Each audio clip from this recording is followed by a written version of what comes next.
네, 귀한 찬양 감사합니다. 예배 시간만 아니었으면 제가 앵콜을 할 뻔했습니다.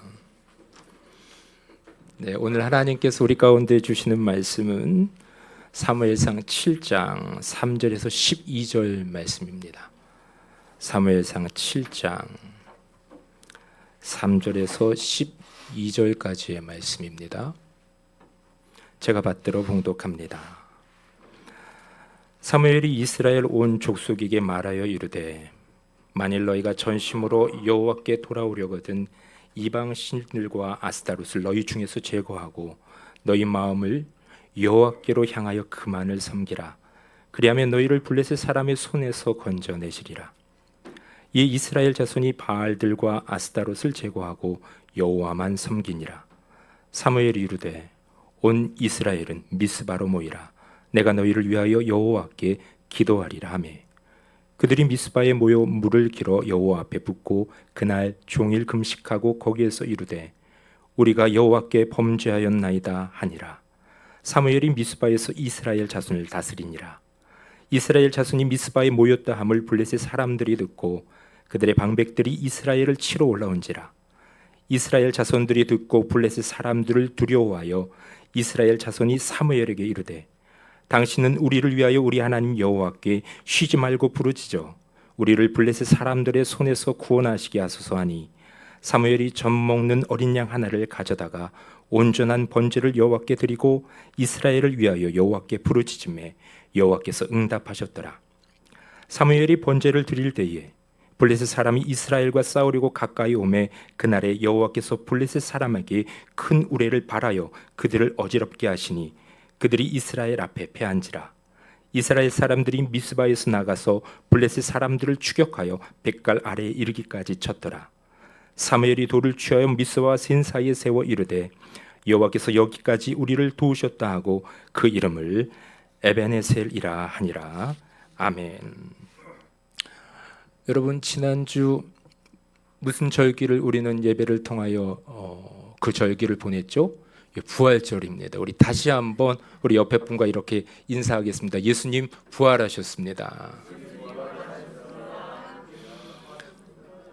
자, 혹시 설교 제목을 기억하실까요? 설교 제목을 기억하실까요?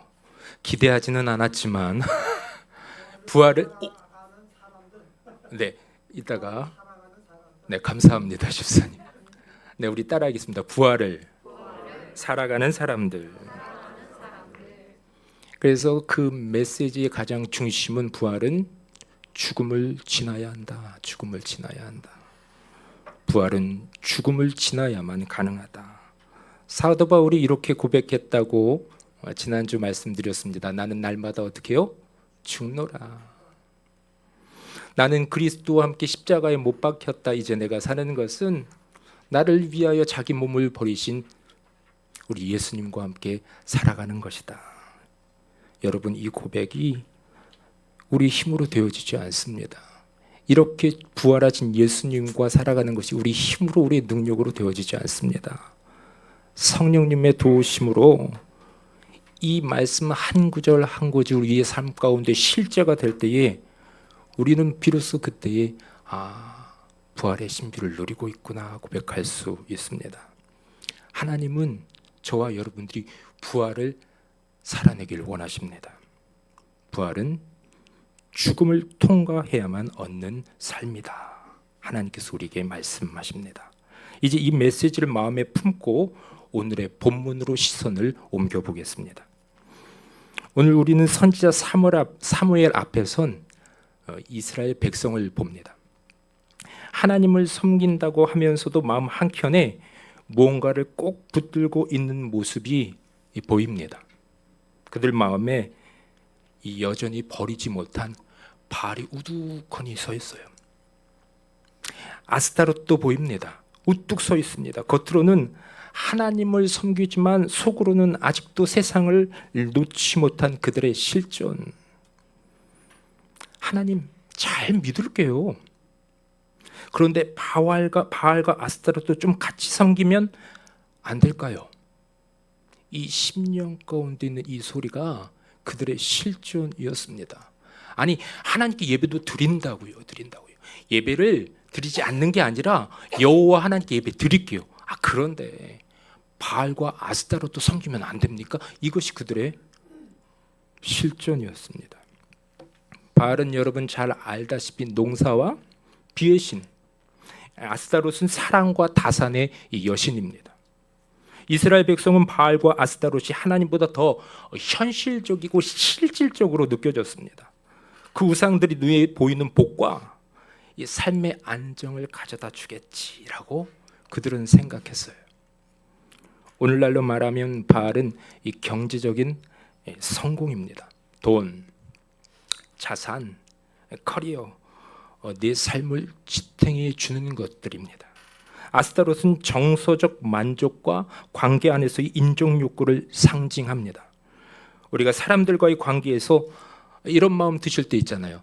사랑받고 싶다, 인정받고 싶다, 내 꿈을 또 이루고야 말 테야. 자아의 실현에 대한 자아 실현에 대한 엄청난 욕구, 그것이 어느 때보다 강해진 시대를 우리는 살고 있는 것 같아요.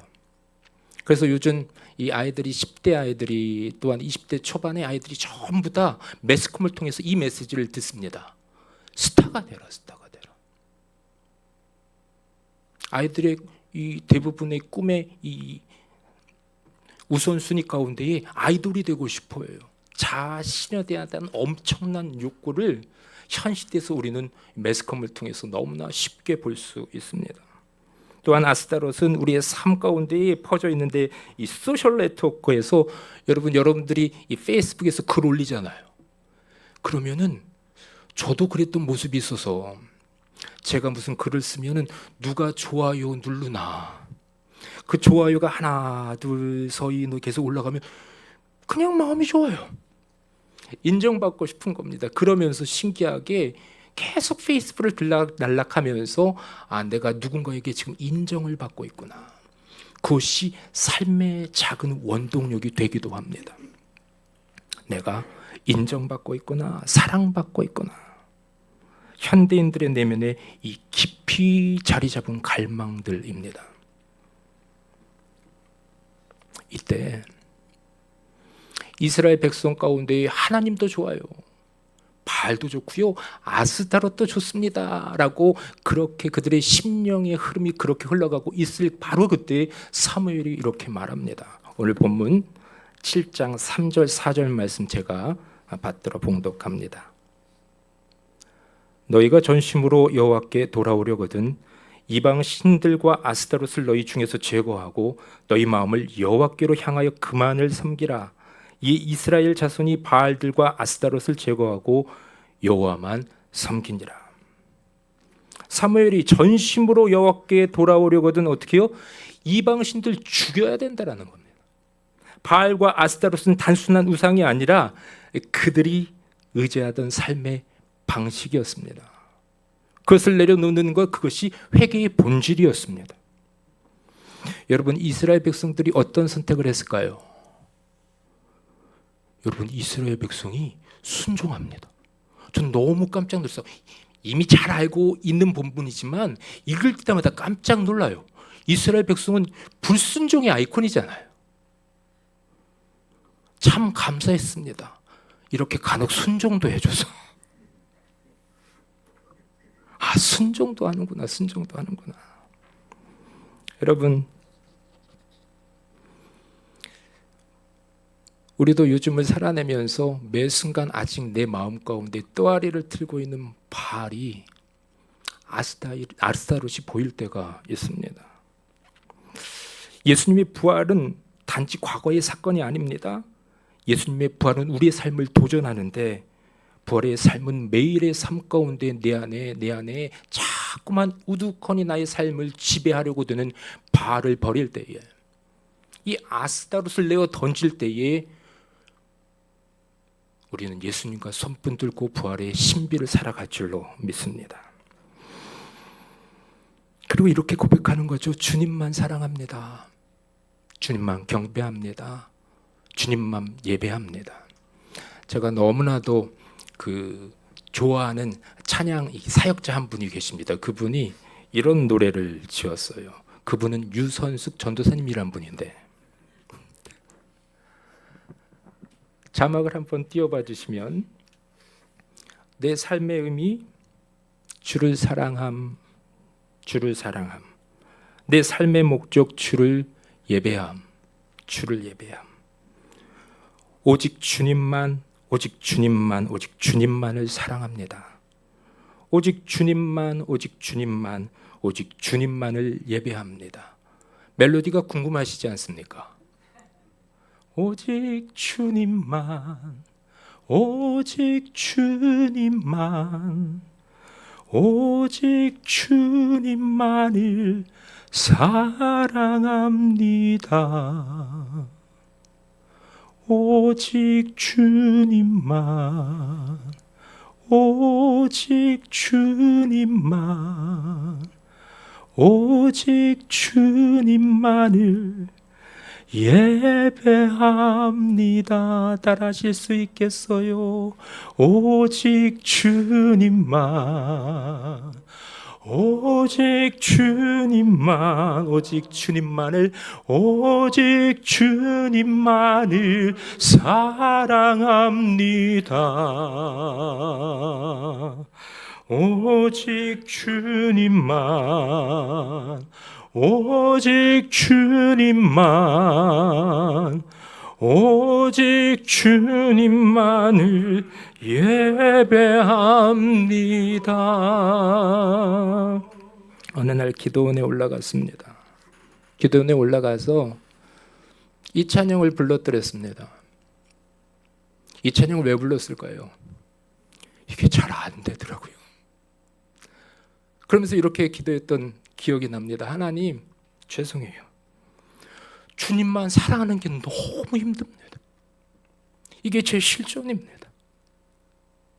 그래서 발버둥을 치고 하나님만 사랑할 수 있는 그런 단 하루의 삶을 한번 살아보면 어떨까요? 그 하루에 놀라운 주님께만 사랑하는 그 하나님의 사랑으로만 가득 찬 그 하루의 삶을 저에게 허락하여 주시면 안 됩니까? 그 기도 제목 붙들고 울었던 기억이 있습니다. 여러분, 이 고백을 삶으로 살아내는 성도들, 이런 교회야말로 하나님이 기뻐하시는 교회입니다. 사준을 맞는 우리 교회가 바로 이 주님이 기뻐하시는 교회가 될 줄로 믿습니다. 그렇다면 우리가 살아내야 할 이 부활의 삶은 구체적으로 어떤 삶일까요? 여기서 우리는 이 기독교의 본질을 잠깐 살펴보려고 합니다. 제가 오래전 영어를 공부를 하다가 깨달은 사실이 있습니다. 자막 띄워주시죠. 김기호 목사님이 계시는데 제가 영어 문자를 쓰고 있습니다. 자, 불교는 어떻게 발음하죠? 부디즘 그래요. 부디즘. 유교는요, 조금 발음이 어려워요. 컨퓨셔니즘 그래요. 컨퓨셔니즘. 발음이 중요하진 않습니다. 도교는 타오이즘이라고 해요. 힌두교는 힌두이즘. 좀 뭔가 이렇게 공통되는 것을 발견하셔야 되는데, 불교, 유교, 도교, 힌두교는 각각 전미사가 ISM 이즘이 붙어요. 이 전미사에는 사상, 체계, 철학, 수련이라는 뜻을 가지고 있습니다. 그러니까 깨달음의 각각 종교마다 깨달음에 도달하기 위한 이 방법론과 철학을 담고 있어요. 자, 그런데 기독교는 어떤 단어를 쓸까요? 기독교는 다릅니다. 자, 기독교는 Christianity, 이즘이 아니에요. 이즘이 아니에요. 기독교만 ITY라는 이 전미사를 쓰고 있는데, 이 ITY는 이런 뜻을 갖고 있습니다. 상태, 본질이라는 뜻을 갖고 있어요. 여러분, 이 단어들을 통해서 기독교는 어떤 사상, 체계, 철학이 아니라는 겁니다. 기독교는 삶이라고 이 단어들이 이야기를 하고 있어요. 깨달음이 아니라 살아계신 하나님과 동행하는 것이 기독교이다. 우리는 십자가 사랑을 누리며 살아가고 성령님과 대화하며 살아갑니다. 그래서 기독교는 종교가 아니라, 본질적으로 종교가 아니라 삶입니다. 그 이유는 간단합니다. 다른 종교가 허공에 맴도는 사상을 운운하고 있을 때 우리는 하나님의 사랑을 매일의 삶 가운데 누리잖아요. 예수님의 십자가 사랑의 은혜를 만끽하면서 자유를 누리며 노래하며 살아갑니다. 우리를 고와 같이 버려두지 아니하고 너에게로 올게, 그 약속을 지키신 그 성령님과 소통하면서 살아가는 것, 그게 여러분 기독교입니다. 이스라엘 백성이 바알과 아스타롯을 버리고 순종한 것, 여러분 너무 감사하잖아요. 이 하나님만 섬기기로 그들이 결단했을 때 그들은 단순히 기독교 종교를 선택한 것이 아니라 하나님과 함께하는 새로운 삶을 선택한 겁니다. 하나님, 이제 바알 내 마음껏에서 밀어낼게요. 아스타롯도 세상에서 인정받는 그 인정욕구도 다 내려놓고 오직 주님만 사랑할게요. 주님만 예배할게요. 그렇게 주님 손 꼭 붙들고 그렇게 주님과 동행하는 신비를 살겠습니다 라는 믿음의 고백이었던 겁니다. 다시 본문 이야기로 돌아갑니다. 여러분, 이스라엘 백성이 어디에 모여 있었죠? 미스바. 바알과 아스타롯을 제거하고 여호와만 섬기기로 그들이 미스바에 모여서 결단을 합니다. 미스바에 모여서 물을 길어요. 그리고 여호와 앞에 붙고 종일 금식하고 기도합니다. 그리고 이렇게 고백하죠. 우리가 여호와께 어떻게 해요? 범죄하였습니다. 죄인입니다. 우리가 죄인입니다. 우리가 범죄하였습니다. 이 장면은 단순한 종교적 행위가 아닙니다.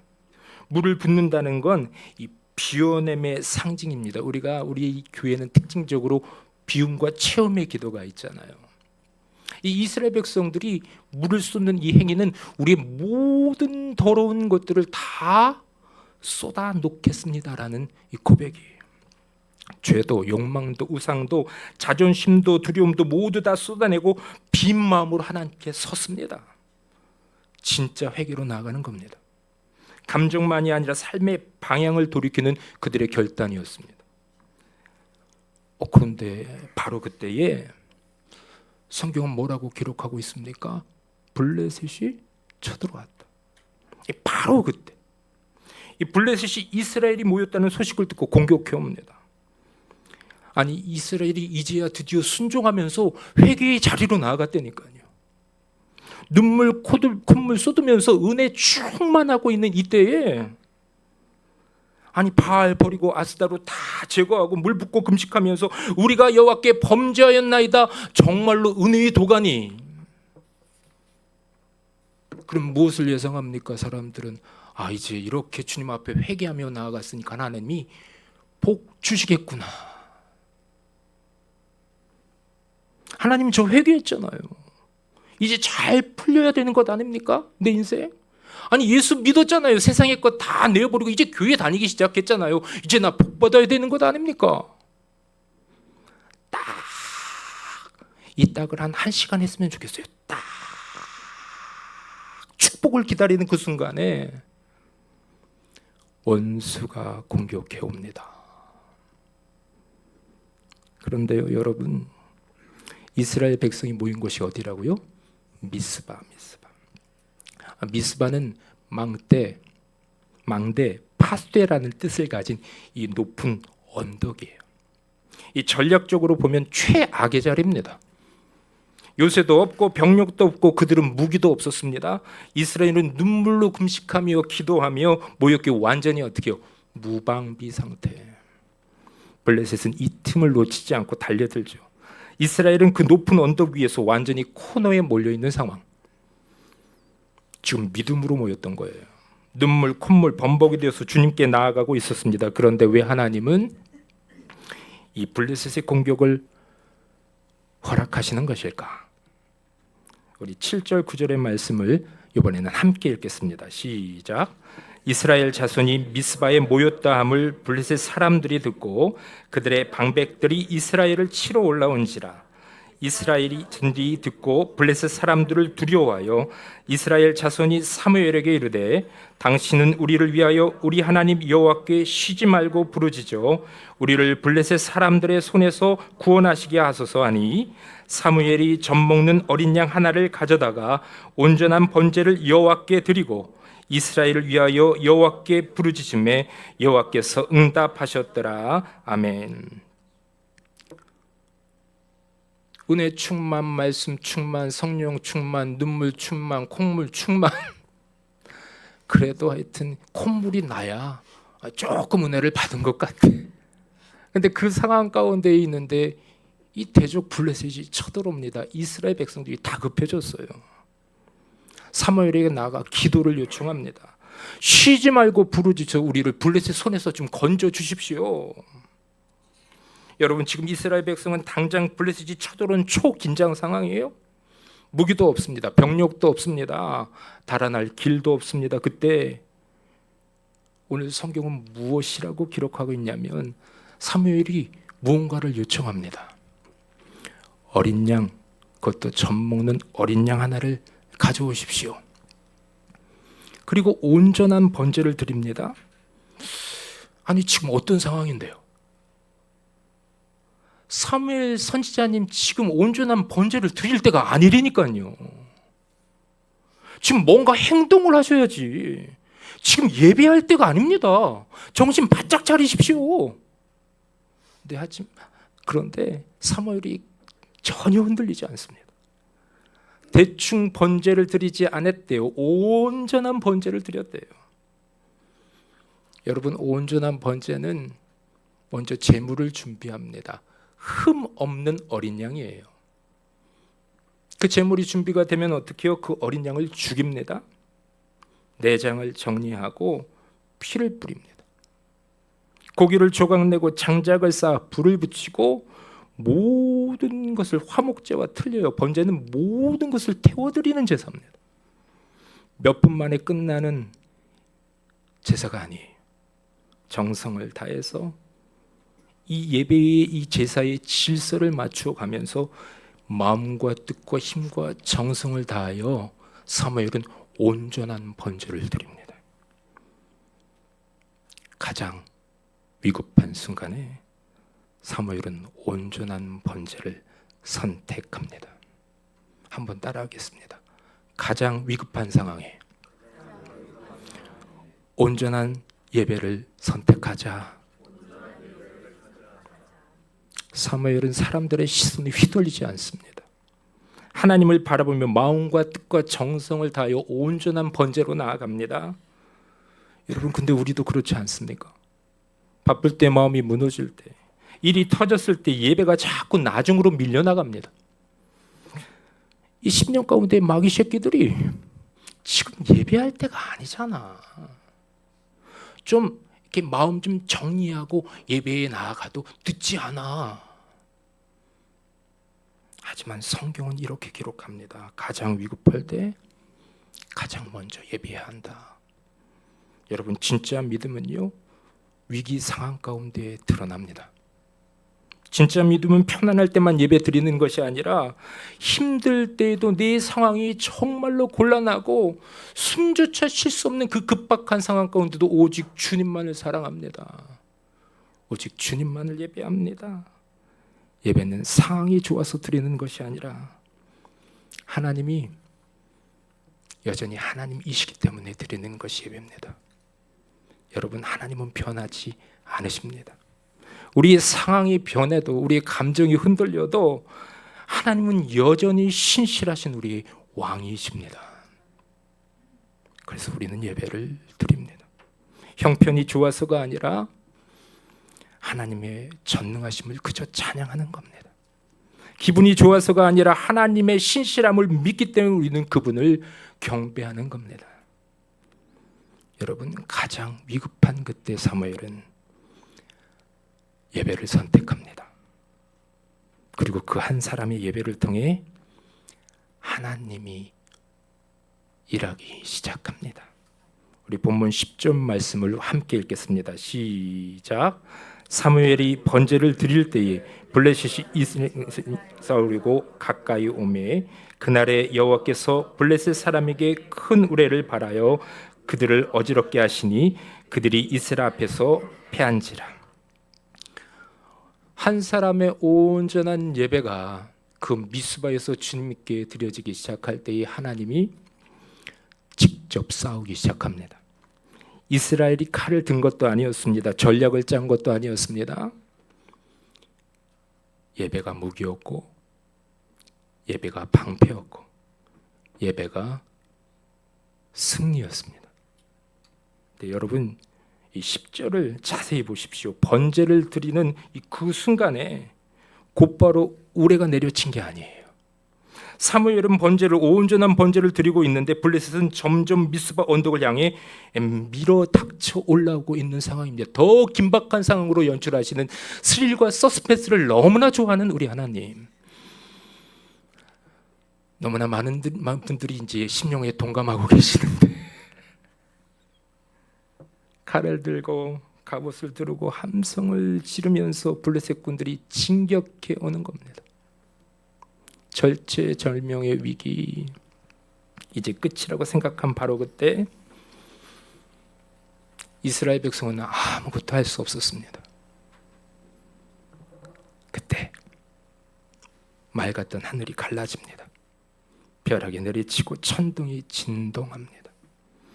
블레셋 군대는 혼비백산합니다. 이스라엘은 칼을 들지 않았습니다. 하나님께서 하늘의 북소리로 큰 우레를 발하여 승리케 하셨습니다.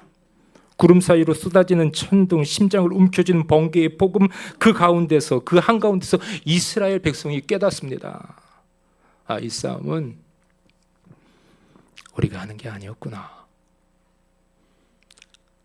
이 싸움은 하나님이 하시는 것이다. 여러분, 답이 없는 뻔한 싸움이었잖아요. 패배가 너무나도 이성적으로 예상되는 싸움이었잖아요. 블레셋은 완전 무장을 했다니까요. 그러나 하나님은 온전한 번제가 드려진 자리에서 하나님이 일어나셨어요. 이스라엘 백성을 대신하여 싸우기 위해서 하나님이 일어나셨습니다. 그리고 싸우셨습니다. 이스라엘은 그저 하나님을 바라보면 됐습니다.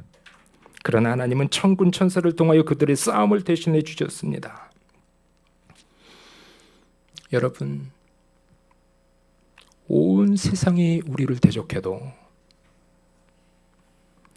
사방에 우겨쌈을 당한 것 같아도 하나님이 우리를 위해 일하시면 그것으로 충분합니다. 우리 본문 12절 말씀을 함께 읽습니다. 사무엘이 돌을 취하여 미스바와 센 사이에 세워 이르되 여호와께서 여기까지 우리를 도우셨다 하고 그 이름을 에베네셀이라 하니라. 아멘.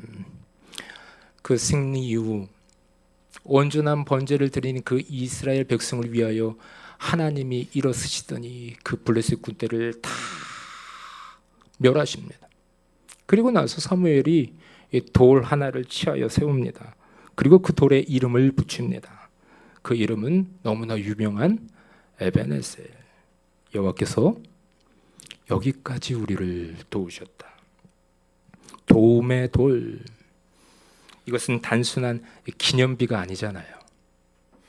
그것에 하나님이 친히 우리를 위해 싸우셨다라는 증거입니다. 온전한 예배가 드려진 자리에서 하나님이 친히 일하셨다라는 표적입니다. 이스라엘은 그 돌을 볼 때마다 기억했을 겁니다.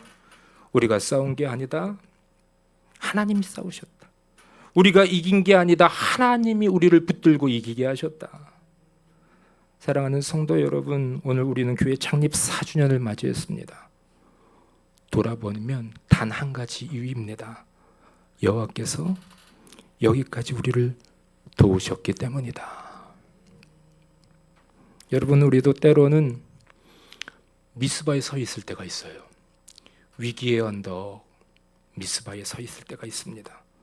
그 언덕에서 우리를 대적하기 위해서 쳐들어오는 블레셋을 마주할 때가 있어요.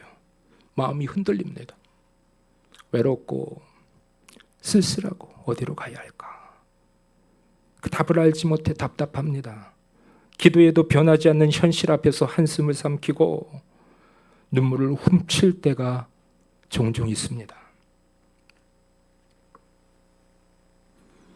그런데요, 여러분, 그 모든 순간에 하나님이 우리와 함께하고 계심을 믿으시기를 바랍니다. 우리가 무너질까 봐 두 팔로 받쳐주시고, 우리가 넘어질까 우리를 붙드시는 하나님, 그분이 우리 곁에 거하고 계십니다. 주저앉아 있을 때에 야 일어나 걸어라 걸어라. 내 너를 도와줄게. 내 너를 도와줄게. 몇 해 전인가 신방을 갔습니다. 남편분이 정말 하나님의 놀라운 은혜 가운데 중풍병을 이겨내신 거예요. 거의 불가능하다고 했었던 상황이었습니다. 이제 드디어 한번 예수님 잘 믿겠습니다. 그 고백이 그 남자 집사님의 10년 가운데 고백이었어요. 말도 제대로 못하셨던 기억이 있습니다. 근데 이제 여자 집사님이 이제 부부가 같이 신방을 봤는데, 목사님 이 양반 예수도 잘 믿지 못했는데 딱 하나 아는 찬양이 나의 등 뒤에서, 그리고 맨날 음정도 안 맞고 가사도 이게 뭔 소리인지 알지도 못하는데 그 중풍병 걸렸을 때 매일 그 찬양을 부른 거예요. 일어나 걸어라 내가 새 힘을 주리니 일어나 너 걸으라 내 너를 도우리. 함께 찬양합니다. 일어나 걸어라 내가 새 힘을 주리니 일어나 너 걸어라 내 너를 도. 반주자가 나왔으니까 한 번 더. 일어나 걸어라 내가 새 힘을 주리니 일어나 너 걸어라 내 너를 도우리. 계속 앉아 계셔도 계실 것 같아요. 계속 반주를 그 후렴구로 쳐주시면 더 좋을 것 같습니다. 그 집사님이 그 노래를 계속 불렀대요. 남자 성도님이 집사님 되셔서 신방을 받으셨는데 말도 잘하셔요. 목사님 그 찬양은 찬양이 아니었어요. 하나님이 저를 붙들고 제 안에서 노래하셨어요. 이렇게 고백하시더라고요. 제가 신방을 받은 것 같았습니다. 그 간증이 너무나 제 마음을 따뜻하게 위로해서, 왜 노래하는 사람 목사시켜가지고 아무런 능력도 지혜도 없는데, 그래서 때로는 목회하다가 한 걸음 한 걸음 걷다가 주저앉고 싶을 때가 있거든요. 그런데 그분이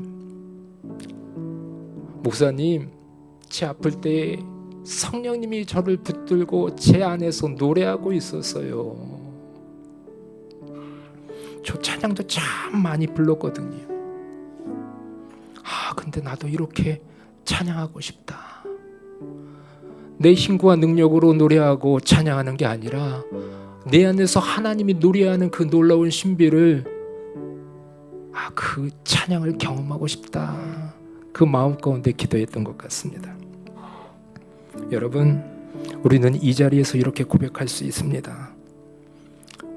여기까지 인도하신 하나님, 앞으로도 인도하실 줄 믿습니다.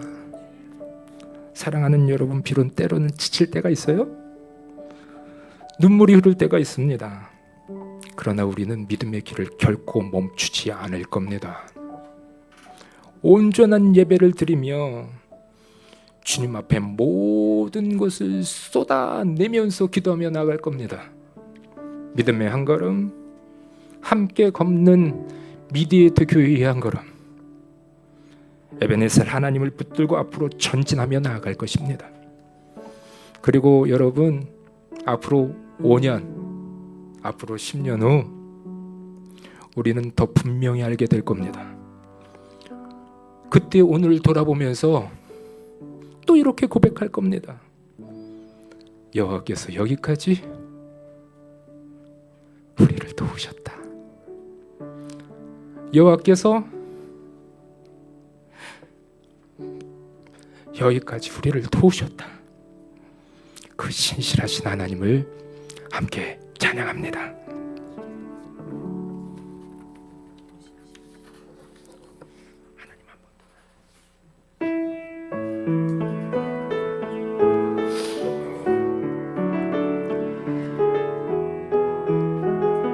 우리 한 번 더 찬양합니다. 하나님 한 번 더 나를, 하나님 한 번 더 나를 실망시킨 적 없으시고 언제나 공평과 은혜로 나를 지키셨네. 지나온 모든 세월들, 지나온 모든 세월들 돌아보아도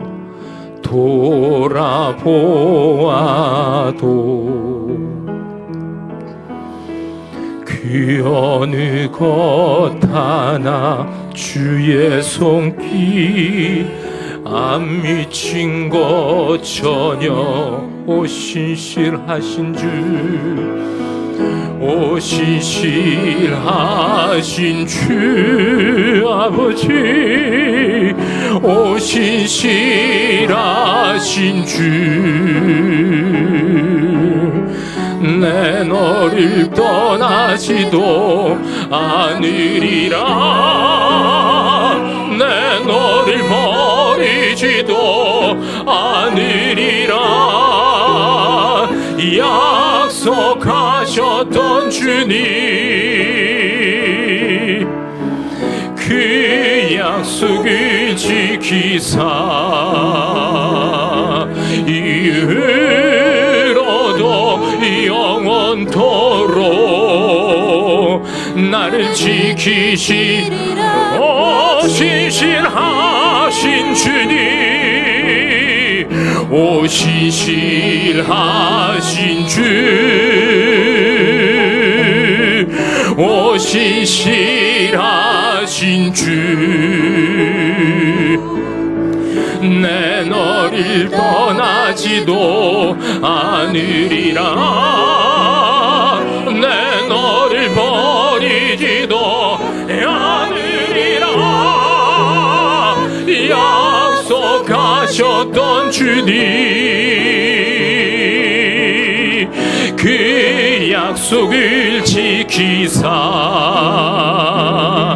이후로도 영원토록 나를 지키시리라 확신하네. 우리 기도의 자리로 나아갑니다. 먼저는 감사의 기도를 주님 앞에 드리기를 원합니다. 우리 미디에이터 교회 지금까지 하나님 인도하여 주셔서 감사합니다. 여기까지 인도하신 하나님께 감사하며 나아가십시다. 더하여 기도하실 때에 하나님, 이제 앞으로의 길을 여호와 이래 주님 친히 선한 목